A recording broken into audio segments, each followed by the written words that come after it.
welcome to episode 2 of the Blackwood podcast, Morning Wood. Tonight we have 2 established coaches in Welsh rugby who are now fronting Blackwood RFC and driving us forward. In Steve Barber and Guy Lynch. Welcome to the studio, gentlemen. Welcome to episode 2 of the Blackwood podcast. Tonight we have David Lynch, and Steve Barber, obviously fronting up the coaching team in Blackwood at the moment. So yeah, welcome guys. Welcome to the podcast studio. Nice to be here. Nice to have him in. Nice to have him in. You know, pick your brains for the experience and winning ways, is it? That's what it was about. So Di, it's your second year at Blackwood, joined last year. Yeah. Steve, this is your third year coaching the men's team, but you've been here longer. So when did you start at Blackwood? Coaching wise, not the full career? Coaching wise, I started when everyone was about under 14s, which was probably 8 years ago now. Yeah, and then I come up through the youth for that. And then first we're really struggling, so we end up having to lend the first team 8 or 9 players for them to get the final league games done of the season. And so I started getting involved with the seniors then, and then following year I took over the forwards. What's easier, but the kids or the men? Definitely the men. You sure? Definitely. I don't mind to see the teams out there. I agree with that, because I've done it's hard, isn't it? It is younger they are, the harder it is. So no wrong here, but and important, isn't it? But saying that, our first team are really young. It's like coaching a youth team. Then. So, yeah, it's good, isn't it? It takes us back, time. To when we was in Barber. When we first went to Barber, we had loads of young men there. And they were really good young players, and that was the start of our success. Well, talking about Barber, you both started together season 2001-2002. Yeah. So how do you get there? How do you both get there together? You didn't play together, boys, did you? Do you play rugby together? You played rugby together. So that was the start of it, really. Then was it? That was the start of it. I was captain of Rumney. And he still picked it. Then we just missed out on promotion to the Premiership. We had a draw, beat Barber down there. And we lost, but I'd snapped my Achilles just prior to the game, and so I knew I'd had it with playing. So a mate of mine said, "Why didn't you go up and have a chat with Barber?" Which I did, and they quite impressed me with their forward thinking. So there was another bloke there that was ready coaching there, and they said, "Oh, he's going to be a backs coach," and I said, "No disrespect, mate, I don't know you, and I will bring my own backs coach." I hadn't spoken to Di at the time, so I phoned Di and said, "How do you fancy coming coaching at Barber?" He said, "Give me 2 weeks to think about this." So I didn't phone him for 2 weeks, and then he phoned me up and said, "Yeah, I'm up for it on the conditions you sort out the committee. I don't want nothing to do with the committee, because that can be, and I pick the backs." That can be hard work, and I said, "Yeah, that's all good." And then we started. Great. Sorry. 2 weeks to think about it, Christ. That's a long stint to think about it, isn't it? It was our decision working with with big commitments with Rumney, wouldn't it, Di? Yeah, I was still playing and captain of the club, and Glenn George, the great Glenn George, was coaching, and the wonderful Les Brown. God bless his soul. I love Les. Les was a great guy. Les, top man. Les was. If anybody listened about Les Brown, he was a great man. And when we decided to go, because both me and Steve were in the team, obviously, they came to my house and they said, "Why are you going to Barber, the Division 6 as they were at the time, and we were like just touching the Prem?" And Glenn George, I always remember, he said, "They won't be able to catch and pass." And he wasn't that far wrong. No, he was that. No. But we were very delighted with the way that the club was set up. Steve, mastered the committee and mastered everybody there in terms of the vision, and he sold it to them. And we had the best off the field as well as on the field, because we had the youth, like Steve's youth here. We had a youth coming up with a great crop of young players, people like Jamie Howells, and we also had the ability to bring in some journeymen as well that we played with before, who could complement that, and it led to a winning formula. Did you play that season as well, or was it just purely? I did. Di did. Yeah, Di played every game in the 55 consecutive league wins we had. And then the day he retired, he phoned me up on the Saturday morning. We were due to play Pilar, and said, "I can't do it anymore, Steve. I can't play today." And I went, "What do you mean?" And he went, "I just can't play anymore. I'm just going to coach." The morning of that game. Yeah. And the week before, Wales on Sunday had done an article saying probably the best team in the world, and they had the Welsh team against the Barber team, photos of each and what the Barber boys done and what the Welsh players done. Superb. And we went down there, Pill had these posters everywhere pinned up, and they beat us. And we lost our 55 unbeaten run, which was good really, because it was a monkey off our back, wasn't it? Yeah, I suppose everybody's cup final. They say you always know when it's time to retire when you play, and I knew, me and Steve, he convinced me we'll have another season, but towards the end of the previous season, we were playing Tallawayne, and my game was I was a defensive player basically, and a mate of mine, Gareth Curtis, who I played with in Pontypool, was playing for Tallawayne at the time. We played together, like I said, in Pontypool, and I did a lot of tackling, and Gareth wasn't known for his defence, he was known for his attacking flair. And there was another guy in the club at the time called Hugh Davis, Pucci, and we were having this running battle, because Pucci was a flanker, but he said playing in the centre is a piece of kit, absolute piece of kit. So, cut a long story short, I started the game at centre, Pucci was on the bench. Gareth Curtis comes through the middle of the back line, I go to tackle him, he pushes me off. In that moment, I knew it's time to retire. I subbed myself off, I put Pucci on, I said, go on, let's see how clever you are. And he scored 5 tries from the centre. Wow. Right forward, really talented. Something I want to go back I knew I was time to retire. Something I want to go back on is when you played, in your playing days, like I knew from a young age that I wanted to coach. Was that something that was always in your system, or did you like sort of towards the end of your career feel that you wanted to coach? Was there something in your system all the time? No, it was for me back in the day. When I come up through Blackwood youth, when you played for Blackwood seconds, they didn't have no coaches. So if you was captain, you pretty much coached. Yeah, I remember those days. And I was captain when I was like 20, and I was coaching. Yeah. So it was always in me. Yeah. And I'd coached Flower for each season and a bit before I went to Barber as well. About a year and a half earlier, 2 years earlier. So it was something I just always knew I was. I always remember it's inspired. We lost the Rocking Jones final, didn't we? Yeah. And he brought the medal, the runners up medal with him on that the following year. The following year, and just smashed it on the floor in the change rooms. He said, "I don't want that," and I was like, "That's motivation, isn't it? That's a leadership thing." So, for you, was coaching something that you always want? Because you're teaching.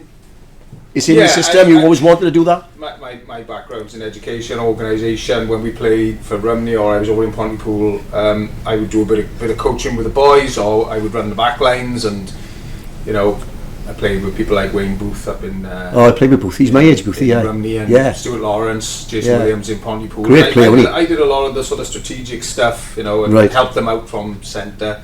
And when Steve said that, I think it was just a bit of synchronicity, because I probably would have gone into coaching, but it never entered my mind. I was just going to carry on playing for Rumney and then see what happened. And Steve, that phone call, I think it gave us longevity, because we were coming towards the end of playing and there was no break. We just carried on and seamlessly, I suppose, went into the coaching world. So, like on that note, like you started 2001, 2002 together in Barber. You were there until 2016-17. Yeah. So it's a long period. You had a lot of success. Obviously, you had the ability. You said you had a crop players come through. You had the ability to recruit players. You got Barber to semi-professional standard, didn't you? Mm-hmm. So how do you work so well together? What's the trick? What's the magic? What's the portion? What he does, and I do what I do. And I never get confused with what Di does, and when Di gets confused with what I do. It's always been that way, hasn't it, Di? You like doing certain things, and you like me to do certain things. I think that Steve once said, we don't live in each other's pockets. Like, we're not socialising, we're not going on holidays together, but he's always there. I mean, when I miss a game or I'm in trouble and he needs to come and help, he'll do, and I'll do the same for him. Mm-hmm. So I'll give a couple of examples. I think it was Crumlin, I might be wrong, right? But I said, Steve, I can't come today. He said, why can't you come? He said, because my patio doors are broke and my missus is panicking because she can't lock the doors. He said, I'll be over now. So over he comes. He'd sourced his own barrel for the locking mechanism from Martin, I think it was at the time. Come over, and like an hour before we should have been going now to play Crumlin Revers, he's on my patio floor fixing the patio doors. Yeah. Tracy's happy, my missus, can I go now? Yeah, you can go now. So Bush solves the problem, off we go.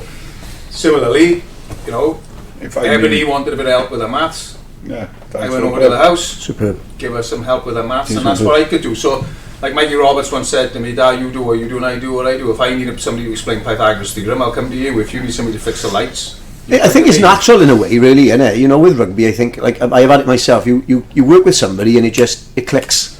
Yeah. And is that, although you're two different characters in a way, massively, massively different characters, something in that complements each other, doesn't it? And I think, and it helps a rugby team then, because we're both massively driven, right? We both love to win, and I have no doubts about it, right? I might be a bit more aggressive on times about it, but believe me, Di is massively driven, right? So we're both massively driven, and how we get to that point is that Di does what he does really well, and I do what I do, and that complements each other to make that success. Yeah, I've seen it. Because he can't do it without me properly, and I struggle without him. Yeah. We need each other to bring our A games to it. I wouldn't say I struggle without Terry if you on your mind today. Oh, well, you couldn't get a word in edgeways, could I was thinking, coming over, right? It's like a good marriage. I can't remember a time that me and Steve have left. I've slept on a bad disagreement or and that's in like what 15 years. I don't suppose that happens very often, Di. That wouldn't happen very often, would it? I think if you've got to disagree. But what we know is we'll disagree together. But when it comes to that united front in front of the players, that's it. You had a disagreement. Now we're together. We made a pact, didn't we? Early doors, that we would always stand together in front of the boys or committees, and then behind closed doors we can argue the toss. But in front of everybody, we united, and we both come to the same decision. Great team. But you wouldn't go to bed on an argument. No. But I think because of our skill sets, we've always sort of agreed. Yeah. I mean, Steve's come up with some great ideas about the back line, and I thought, that's a really good idea, and hopefully I've done a little bit of that as well. Forwards, But things that he says, that makes sense to me. Yeah. And vice versa. Yeah. But we're not precious about it, are we? No. Because we've been together so long. If Di says to me about something about a line out, I never take offence to it, because I know it's coming from a good place. Oh, definitely. Well, and I can imagine how to communicate with each other. You know how to get the best out of each other. So if you want, if you want the other to do something, you'll do it in a tact that will work. Obviously, because you've been together that long now. I just think Steve already said it right. Both of us are driven by winning. Yeah. We want to win leagues. We want to win games because that's what builds clubs. That's what makes everybody happy. Like I said to somebody in training last week, I think it was you, Gar. We were talking, and said, I would think it is. The boys are all positive, and I said, it's all positive because we're winning. Yeah, you said it both of us. The challenge will come. Yeah. When something goes wrong. Then the people who've got things to say will come out of the woodwork, and that's okay because we'll cover that off later on. When we went up through the leagues in Barker, we got to I don't know, it was the third division or something like that, and we had Abercanon down there, and we had a horrific injury list. Went down there, what could go wrong in the game went wrong. And one of the Barker committee men, he had a bit of a beef with me and Di. And he couldn't wait to come up to me in the Abercanon clubhouse after, and he said to me, Stephen, I got to have a word. He said, we ain't good enough to be in this league, and I got to tell you that. I said, you were right, because we win this league. And presentation night then, I said to him, was I right? We won the league. And we did. Yeah. And I knew we'd still win the league after losing that game. And we had no doubts about it. It's how you respond, isn't it? It's like, we knew we had to put things together. But it's interesting because the micropolitics of any rugby club, there's always people who don't want you to succeed. They don't want to change. They don't want to be different to what it was in the 50s or the 60s or the 80s or whatever it is. And they're actively waiting for that to go away so we can go back to what it was like before. Kick you. They don't like change. They don't like. No, some people are just because one thing me and him will agree on. He'll nod his head now. Is that you've got to get it right on the field. Yeah. Get it right on the field, and everything else will fall in place. When it starts to go wrong on the field, that's when everything else starts to. Yeah. And for me, it's starting to go really well here, and it's great to see the crowds coming back to support the boys. Blackwood's a big club. Yeah. And you've been sleeping for a long, long time. Yeah. And that's not just down to me and Di being here.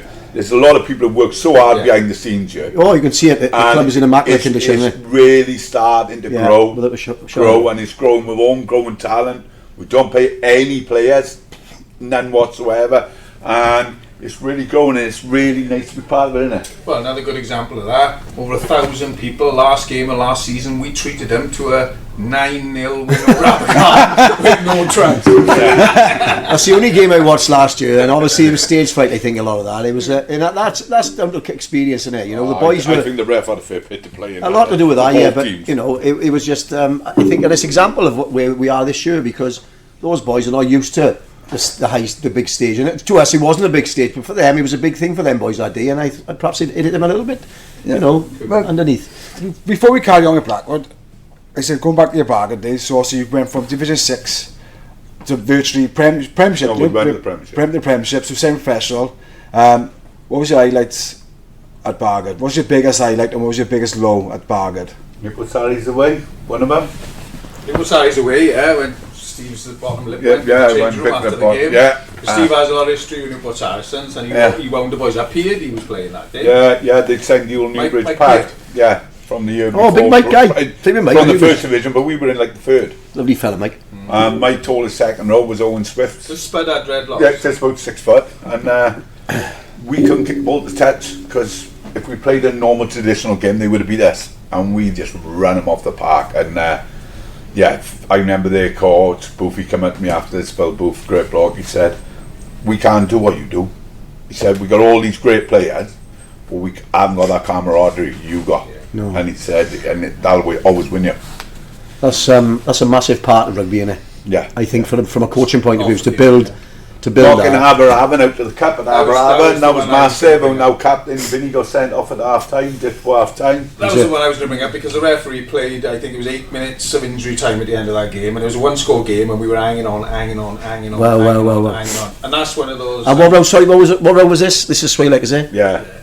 We beat Bridgen one year, didn't we? And we beat Yeah. Aberfan, and I always remember, and I twice this happened, because it was mentioned by another one of our players in a different podcast the other day, and you said, yeah, that's right. When we came off the field at Aberfan, and the tall athletic ground's got a really thin bar. Yeah, like it does. Yeah. So we came in, went to the street, and then come in through the doors, and all our supporters and all the people there clapped us into the club. Wow. That was a great moment. Goosebump moment. It was like we had to play James Pisey in the centre. It was a scrum half for the full game, and he just tattled himself to a standstill. They were so brave, they were so committed. Shark. And I got to be honest, you know, it's one of those days, you know, if Carlsberg done Saturdays out for a rugby match, that was one of them. And the other one was we had the crop of players we had when we won the championship, or when we got promoted from the championship. That was an amazing team. And I meet them now, and Steve's the same, and they always are back to that season in the championship. You know, we beat Pontypool, we beat Murph. We lost one game all season. We lost to Murph at the end. Yeah. But that team there, when you speak to people, I think, wasn't that in that team? I'm not sure, right? But when you speak to people now, they say, "Oh, that was a great team, we do well now." And my response is always, that team would be a region now. Yeah. It was an amazing. Was it that good? Yeah, It's a point I would want to talk about we Barber could too much. mule people up front, and our backs were sharp. And then we'd bring Jenko on. Yeah, I think Newbridge. Yeah, 28 pushover tries we had that season. Ross Coombs. Oh, So what was it, our Jenko? backs Which played not with so much confidence. Yeah, If they Jenko. dropped the ball, Oh, we'd win the Jenko. scrum back. Yes. Yeah. Meadsy would start at hooker. Meadsy could then when he And Meadsy did. This is Steve's. You know, this is what Steve does. Meadsy started hooker. Right? He's a bastard, right? You know, we don't know Yeah, Meadsy. yeah, Like, yeah. What a boy. Yeah, perfect looking, isn't he? And then Perfect. when they'd had enough of him, man, we'd have to keep Meadsy on the field because he was such a great leader. Yeah. So he would move Meadsy to the back row, and we'd bring Jenko. 24 stone of him. Yeah. And then Because old Brett Wakefield's looking, and he's up there. no, he's, I don't even talk. Do you remember Jenko? We played Pontypool on the park, and what was their captain name? Nice bloke off the field. What was his name? No, a flanker. No, yeah, the one with the long hair. Yeah, Nash. Yeah, Nash. Nash. Great kid, Nash. Right, nice boy, but he come on the short one, and Jenko just ended him, and that set the tone. Absolutely. Yeah, you've got that edge, innit? I won't go too much on Barber, but what do you think their expectations are now? I mean, for me, Welsh rugby is at a stage where there's nothing going on. There's nowhere for these clubs to go, and even though they spend big money, perhaps to recruit and go to a higher level, where do you think they're going? The biggest issue you got is the people who will make the massive decisions now for Welsh rugby. In a couple of years, they'll be gone. We've got to get back to having rugby played in schools. We've got to get school boys playing rugby. I think you're right. They try to change it from the top down. They should be changing from the bottom up, shouldn't they? They got to get it right at grassroots and kids and what have you, and work your way to the top rather than change at the top and try and filter it down. So we've gone through the Barber years, right, which are extremely successful, and all of a sudden now you two are back together in the great club that is Blackwood, which has worked out lovely, isn't it? And I obviously being involved with Terry now, it's really inspiring. So aspirations, boys. I mean, last year promotion. What's your aspirations this year and going forward? There's only ever one aspiration. We want to win leagues. Exactly. That's what I want to hear. It's like for every coach, and if he doesn't want to win the league, he shouldn't be coaching.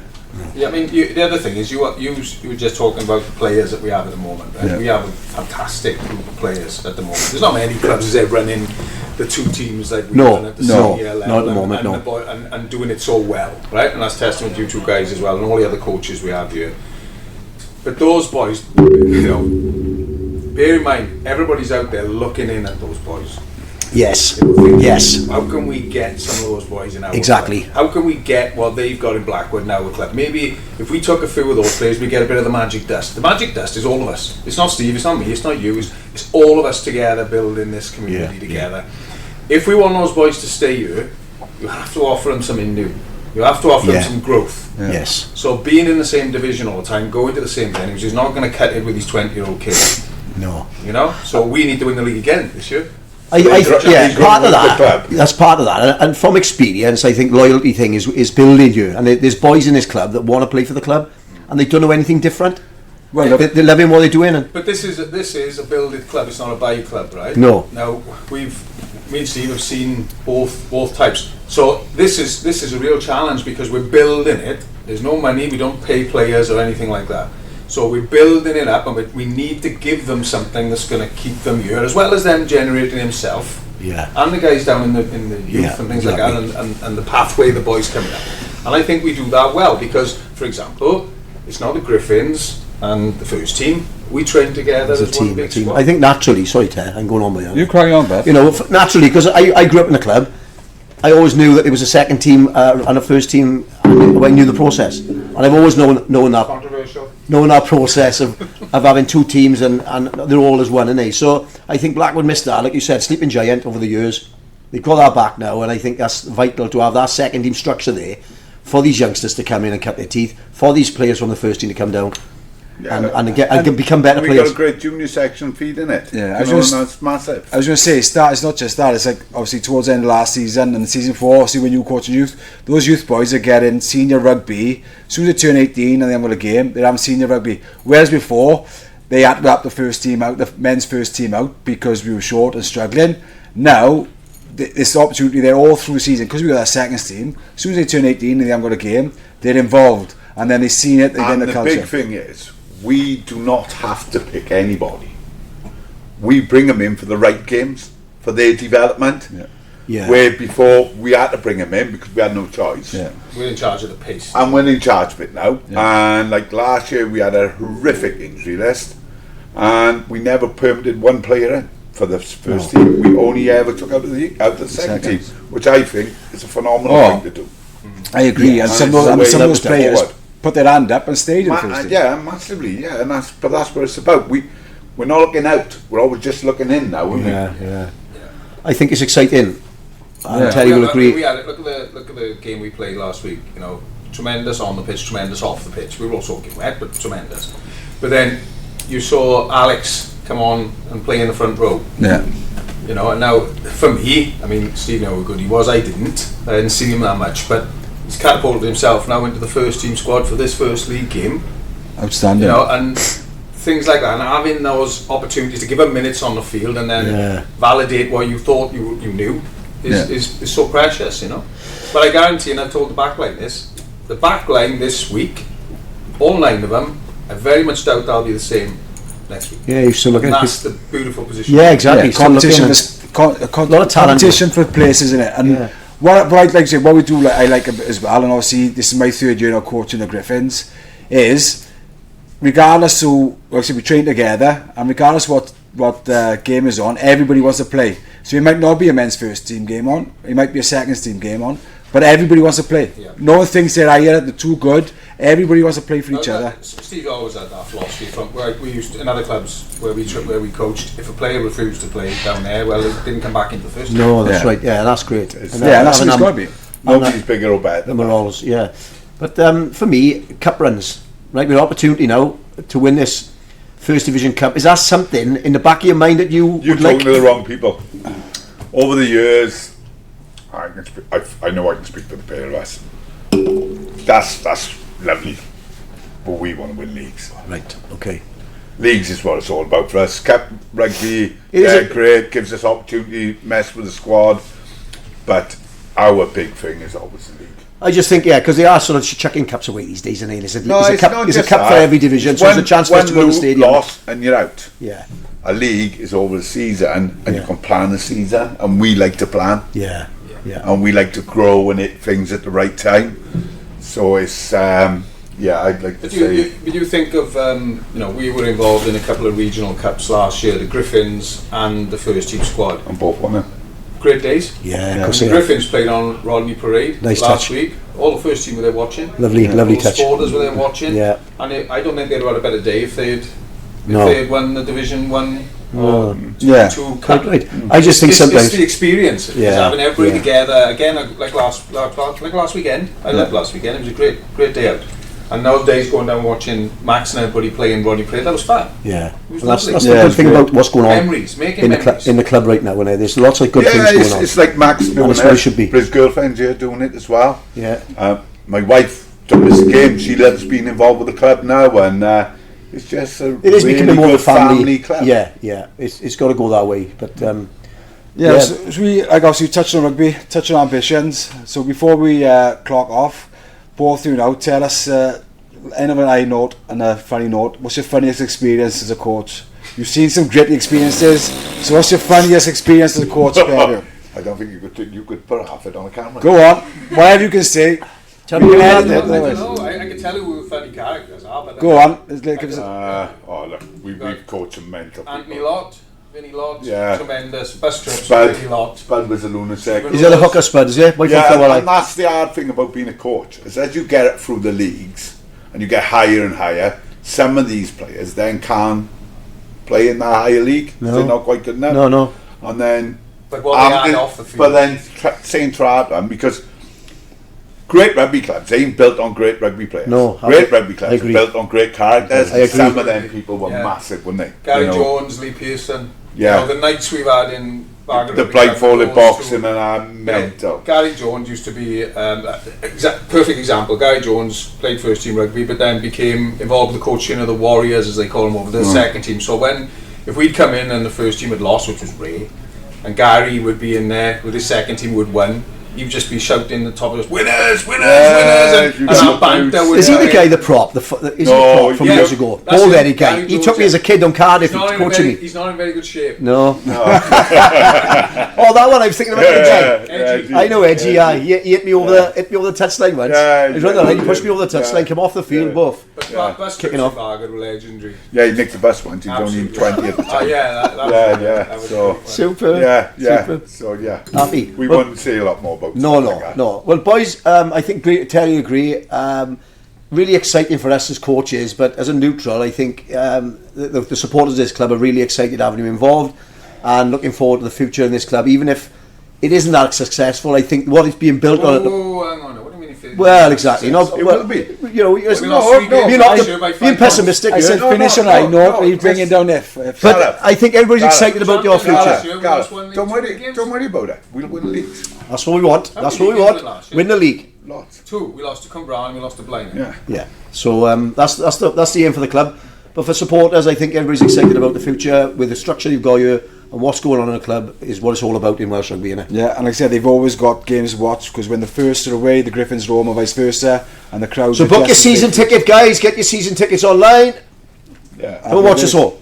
Thank you very much, both. Thank you, guys. And don't forget, we got Dowlers home Saturday. Yeah, 2:30 Dowlers home. Off, so Half-past 2. if you fancy coming down and The Griffins are supporting, up in Gwynedd, up us too. we got a band outside playing, so we got live music straight after the game, and come and join the party. Also on. Thank you very Happy much. days. Thank you. Thank you, guys.